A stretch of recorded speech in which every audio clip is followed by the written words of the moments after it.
Herzlich willkommen, liebe Zuschauer, in dieser Playlist, in der es um den Umgang mit Materialien und Texturen gehen soll.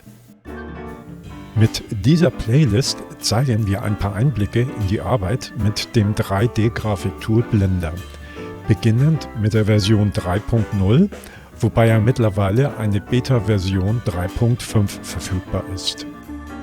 Die Videos hier sind wohl eher für Einsteiger gedacht, zu denen wir uns auch zählen, wenn inzwischen auch schon ein wenig eingearbeitet.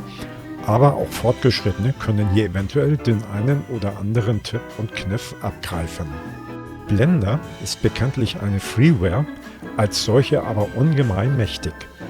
Sie kann sich, ausgehend von dem, was wir wissen, absolut mit den meist sehr kostspieligen Pay-Software-Angeboten messen. Die Schwäche, wenn wir es denn so nennen wollen, ist die ausgesprochen sparsame Dokumentation der Hersteller, die, wenn überhaupt, eher bereits routinierten Blender-Anwendern bei der Stichwortsuche hilft.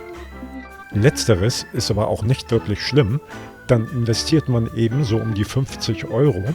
Zu diesem Preis gibt es bereits sehr gute Bücher, die sowohl Einsteigern als auch erfahrenen Usern sehr viel bieten können. Wir arbeiten hier hauptsächlich mit und nach dem Buch von Andreas Asanger mit dem Titel Blender 3 – Das umfassende Handbuch. Wobei anzumerken ist, dass bei Veröffentlichung die Blender-Version 3.0 aktuell war, wir aber in einigen Videos in Teilen mit Blender 3.2 und Blender 3.3 gearbeitet haben. Signifikante Unterschiede haben wir dabei nicht bemerkt.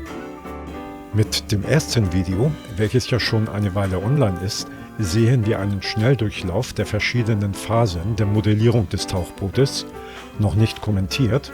Zu dem Zeitpunkt hatte ich Aufzeichnungen vielleicht schon angedacht, aber noch nicht durchgeführt. Ich habe dafür, also reine Modellierung, insgesamt 21 Tage mit je etwa 2 bis 3 Stunden benötigt. Klar, dass darin viele Fehlgriffe mit nötigen Korrekturen enthalten sind.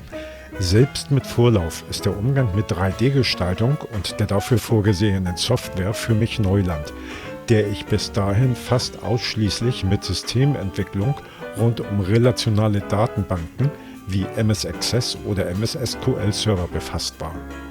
Mein Ziel, vielleicht aber doch eher erstmal eine Idee, ist die Neu- bzw. Ummodellierung eines bekannten Game-Charakters nach meinen eigenen Vorstellungen und möglicherweise auch Testen dieser Modifikation, vielleicht mit der Unreal Game Engine oder aber UPBGE, einer aus früheren Blender-Versionen abgespaltenen Engine, nachdem die bis Blender 2.8 genutzte BGE aus dem Teil der Blender 2.8 Source entfernt worden war.